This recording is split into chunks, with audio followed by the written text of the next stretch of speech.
to the sea. Baby, I never say, for I will fall into the light. Every time I try to breathe, the wind will rise. Yo, welcome to Coastal Connection. Me and Mike G have Jody Nolf on today. What's up, girl? Woo! I'm excited. That's it. Hey, we're here today. We're going to talk about English as a secondary language for foreign students or anybody that's just struggling to learn English as another language. Jody's a specialist, and it's called the ESOL program, and she specializes in it, and we really love it to death because she's going to break it down to us how some best business practices and some of the techniques that she uses to help. And then we're also going to talk about some of the developmental things that she's doing right now currently to help shape the battlefield to make it a little bit better for people to learn English. And with that being said, Jody, where are you from, what you doing, girl, and give us a little bit of background. Hi, guys. I am a full-time ESOL coordinator. So what that means is I handle all compliance, but I also design and create professional development. I lead professional development for the staff in my school. I did not start out as an ESOL coordinator. Actually, I have over 20 years of experience. I was a high school and middle school English and reading teacher. So I'm a classroom teacher, just like many of you. I'm used to all different levels of readers and writers in my classrooms, not only ESOL students, but special ed students, struggling students, students who just need a little extra assistance. And so I always had a passion for languages, not only as an English teacher, but when I was in college, I studied abroad, and I studied Spanish all throughout middle school and high school. And I always just really had a passion for that. And so it was such a natural segue for me to take my passion for English learning, my passion for students, and to really combine that to create programs to help them succeed. And Wow. I'm in South Florida. I'm in a huge ESOL population, as many parts of the country are experiencing. We have an influx of many different students from different areas, and I'm in South Florida. I'm in Jupiter, Florida. All right. So, the like right now, I hate to even touch on current events, but like even with Ukraine and the refugees flooding out, we may see a flux of them come to the United States eventually, because the last time there was different issues around the world, we have a high flux of Russian students that have come in. So, what are some of the challenges you think that the normal public school has these days? Before it was about Spanish and Spanish speaking students, but it's a little bit more complex than that now. And so there's a lot of different styles and techniques that you have to use. So as you've seen this evolution of the melting pot of America, or the dream is not just South America. What's your perspective on, how our approaches and how schools now kind of have to embrace, to being able to teach English at different levels? That's a great question. Something that everyone needs to understand is that not all English learners are the same, because you have some who come from a lot of education where they really only need to learn the language because they have all the background knowledge in their first language. However, the main population in my school, they come from very traumatic experiences where they do not have the access to education. It's not that they don't want the schooling. They don't have the access or the opportunity to attend school for various reasons. And so they come not only with the language that they need to learn, but they also have the basic concepts that they need to learn, especially, for example, like in math. Wow. When you were talking about Russian students, as many of you know, a few months ago, we had an influx of Afghani refugees. Not really in my area, but something that all children, no matter where they're from, can deal with is the trauma. So you might say, well, my students are from Russia, or my students are Afghani. My students, many of them come from Guatemala. Many of them are coming from trauma-based experiences. And that is something that educators need to embrace and understand, that it is so much more than language. Many of these students are coming from very, very large challenges. Trauma-induced learning and education is something that educators really need to be trained in. It's not easy. I'm not saying that it's something that we just do overnight, but the pathway needs to be not only with scaffolds and learning of content area and language, it needs to be obviously the social and emotional part of that as well. So the question is, do you find it as complicated because of their emotional turbulence, mental turbulence, and stuff like that? Yes, absolutely. Yeah. Because, we have to remember that these are still children, that they have very grown-up experiences, unfortunately. Some are really horrific, yet they are still children. And I teach secondary. I mean, I'm middle and high school, but these are still 11 and 12, 13, 14, 15-year-old children. Some are coming to this country unaccompanied. So you have the extra layer of them being alone. And some people say, well, but they're living with family. They're living with family that they don't know. Correct. And it could even be a parent that they really have never met because the parents have come here earlier. We have some parents, they've been here 9, 10 years and are really just meeting their children now. And so you have to think about what that shock can do to a child just coming into this country, needing to be embraced and needing to be loved. And so it is a challenge for educators on top of everything that we deal with anyway, the COVID experience and the testing and everything else. We really have children who need us, families who need us desperately. So from the backgrounds that they come from, do you think that it builds them to being strong characters? I mean, it's a negative thing they come from, but is it turn into a positive thing, or do some veer off? I mean, I'm pretty sure it's a whole other world. Some make it, some don't. Well, we call that asset-based learning, where yes, it does make them resilient. It might not be that they are resilient, for example, in school. Well, they're not doing their work, or well, they're not trying, but that is just one environment that they need to acclimate to. But let's look at their resilience in just coming here.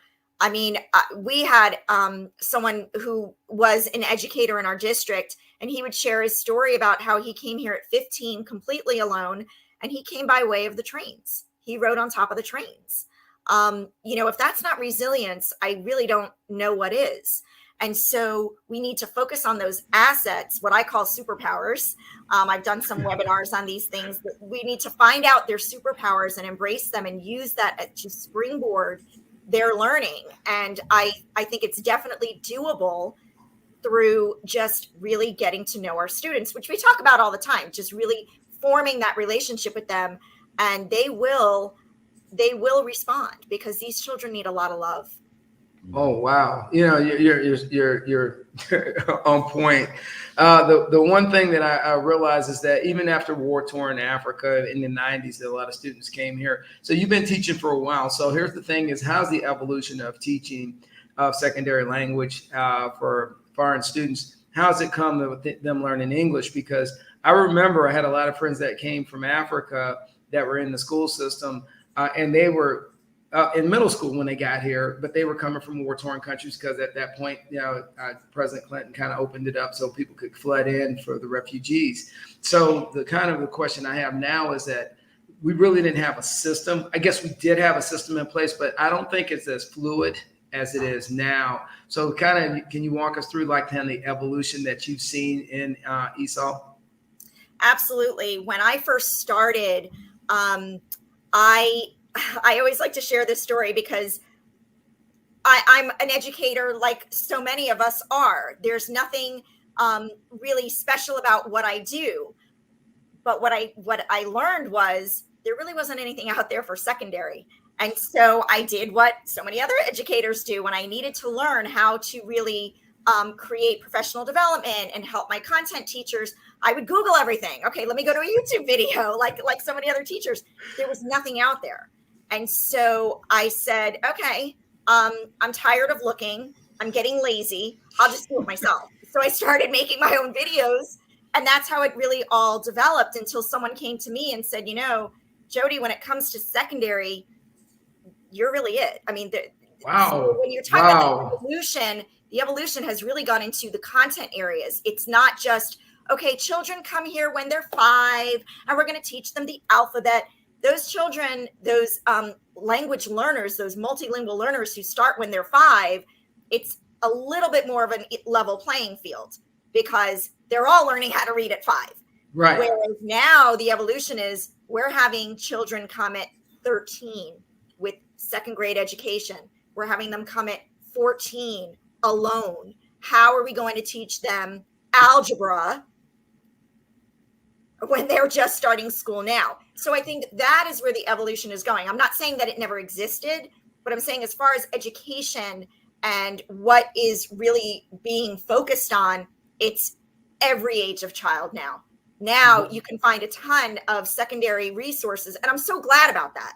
I'm so excited about that because a lot of people are saying, I just got a new student last week with very little English. How am I going to teach him geometry? And so now there are places to go because people are realizing that children are coming at all ages and these families need help. It's not just about language anymore, and I really don't think it ever was. But I think that was kind of the misconception that, you know what, we'll just give them a dictionary and they'll look at the words and they'll translate and that's how it's going to work. Yeah. That's not how it works. So this is me making a video, one of my videos with a 7th grade science teacher. And she has been very helpful. We just started making videos together. I said, can we model something so we can teach other teachers?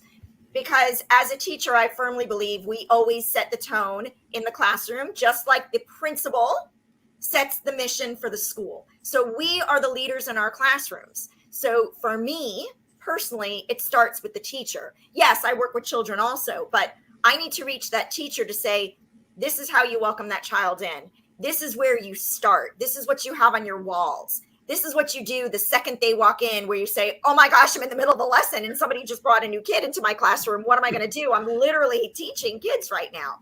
This is what you do. So by reaching the teachers, my goal is to kind of change that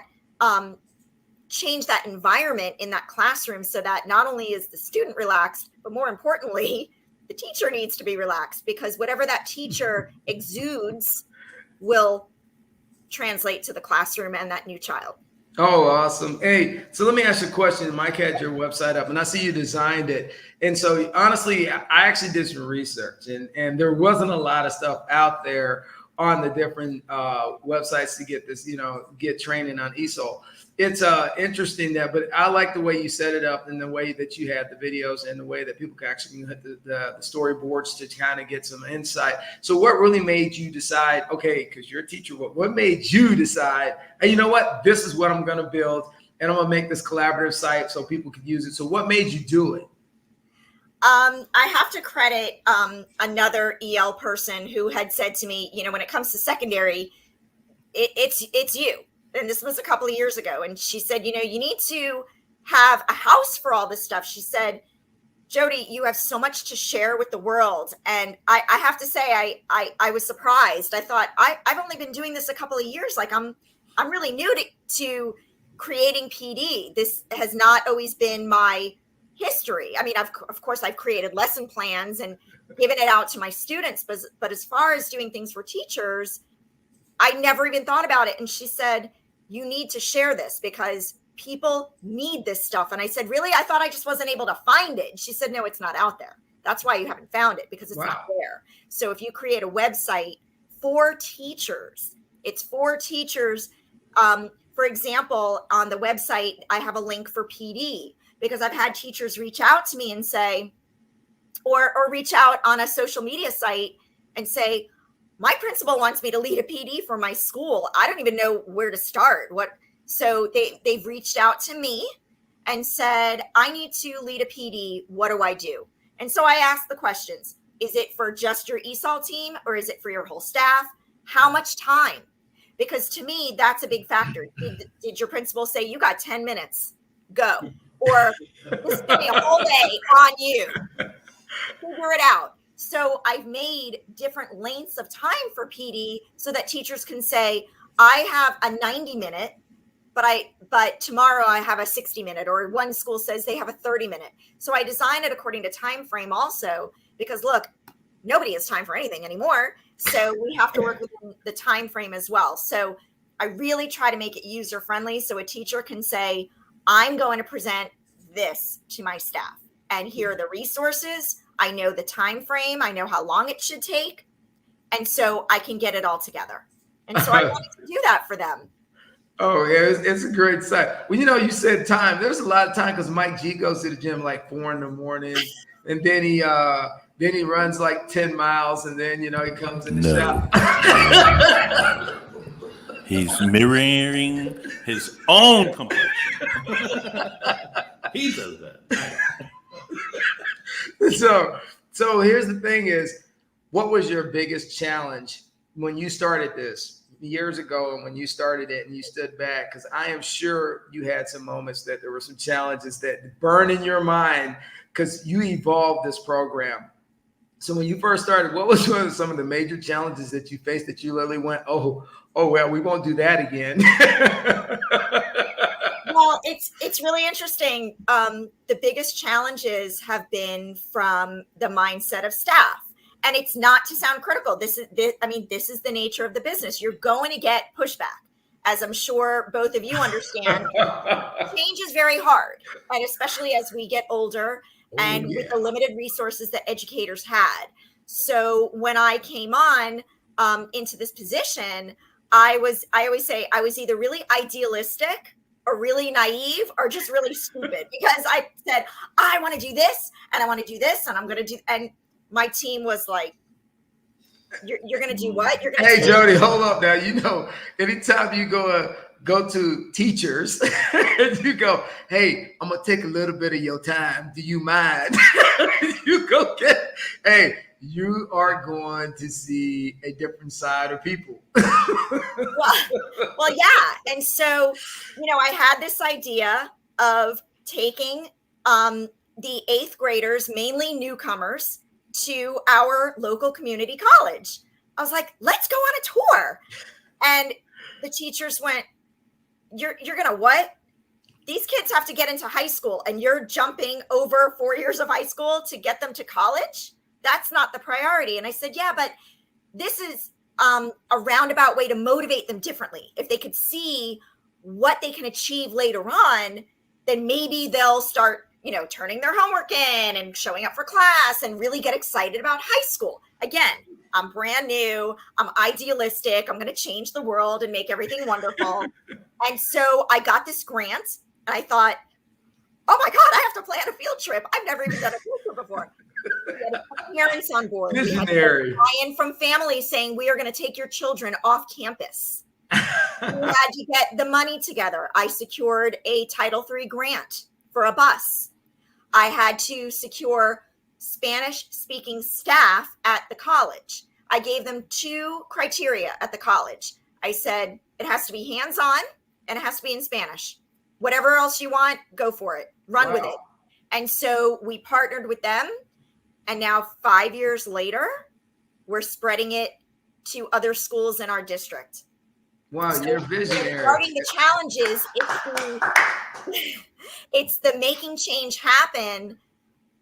But I have to say, now my team is equally, if not more excited about it than I am, because now the kids know, the 7th graders are saying, I can't wait to go on the trip as an 8th grader.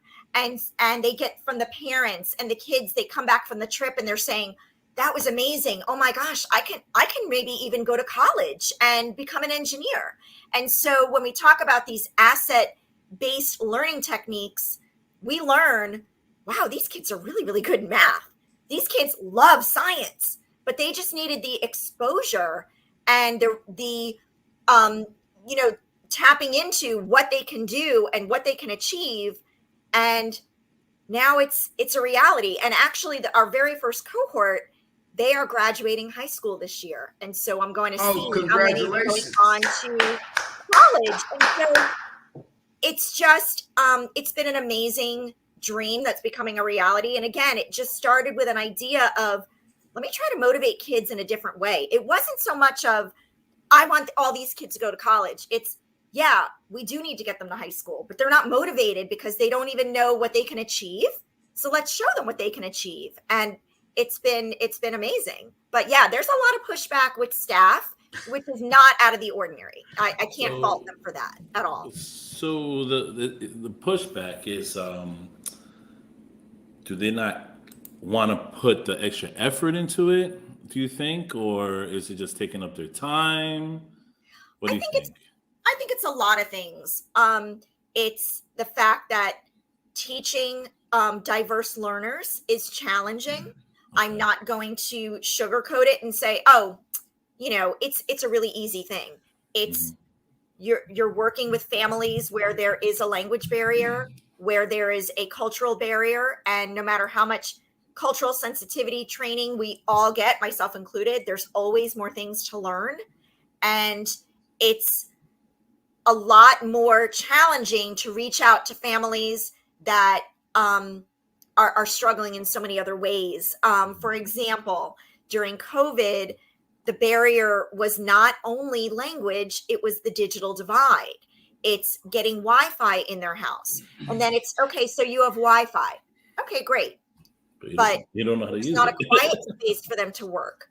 They are caring for their siblings.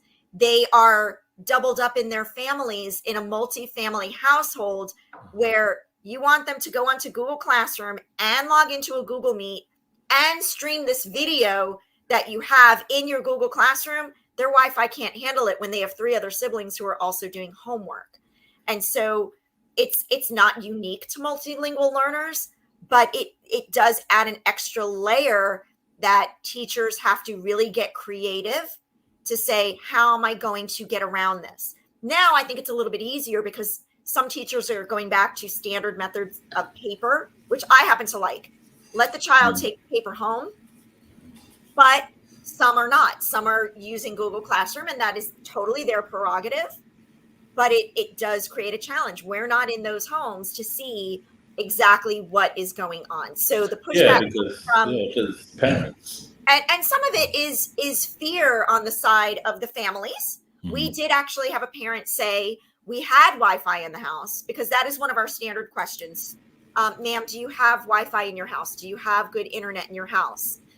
And we had a family say we had it, but we took it out because they were on YouTube and we couldn't monitor what they were doing. And this was a multilingual learner family. And they said, we got rid of the Wi-Fi. And so it's okay. Now we have to find another way to reach you. So they couldn't monitor their own children's Wi-Fi. Look at that. Not, you know what? Not when they're leaving for work at 7 a.m, working 2-3 jobs. Gotcha. And as a parent myself, I can't, it's life.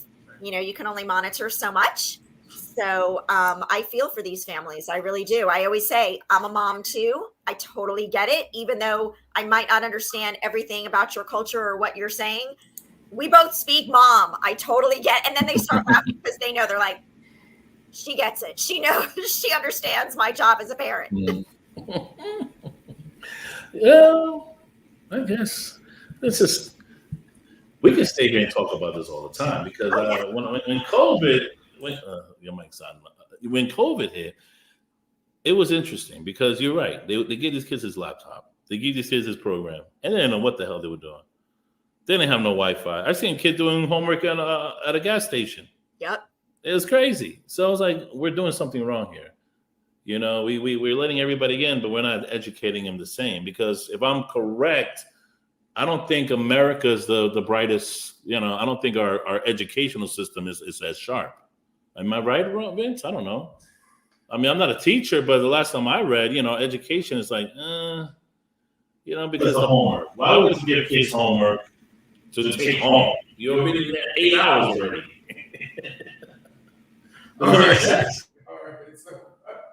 I don't know. I'm just getting into the conversation. I don't know. It's just that, these kids are learning another language, but yet you're still putting them on like they know the language or they know what's going on. It's just weird. And I see that happen. I completely understand your point. Mm-hmm. Education in other countries, in some other countries, is vastly different. for example, in Guatemala, where most of my students are from, they get free education until 6th grade. And once 6th grade is what they call their cycles, their 6th cycle, and then it becomes privatized. And, you know, I said, this is just like American families. I can't afford to send my kids to private school. And so many of them, they stop their education. And I think the misconception is, well, they just want their kids to work, or we need them at home to care for their siblings. We don't want them to go to school. These families really, really want the best for their children, and they want their children to be educated and to be successful and to learn English. And just like any other, you know, parent anywhere around the world, they want what's best for their children. But the fact of the matter is, past 6th grade, they have to pay for it. Right. And so it makes things very difficult. And just like we welcome in all kids to education in this country, I think it's a great thing. Other countries are not, their children and young adults are not so fortunate. If they don't attain a certain score, they are not admitted to government funded educational programs. And so you always have to wonder, okay, well, what's going to happen to all of these people who can't get into the government funded education? When I lived in Spain, we're talking many, many, many years ago, they were all studying. They were so stressed out about their college entrance because they said, if I don't get a top score, I'm not going to be able to go to school anywhere because the government is only going to fund the top, you know, the best and the brightest. That's true. And that's what I think is so great about our country, that we have these opportunities for everyone. You know, we really, really do. Even for our undocumented and for our impoverished, it might not be perfect. It certainly needs improvement. But the fact that we offer it and that they have a safe place to go. I've always said schools are some of the safest places, especially whenever there's a big trauma that hits our country. And there have been many. I always say school is a safe place. You are loved here. And being practical, you'll be fed here. You'll have a roof over your head here. You will be loved and you'll be safe.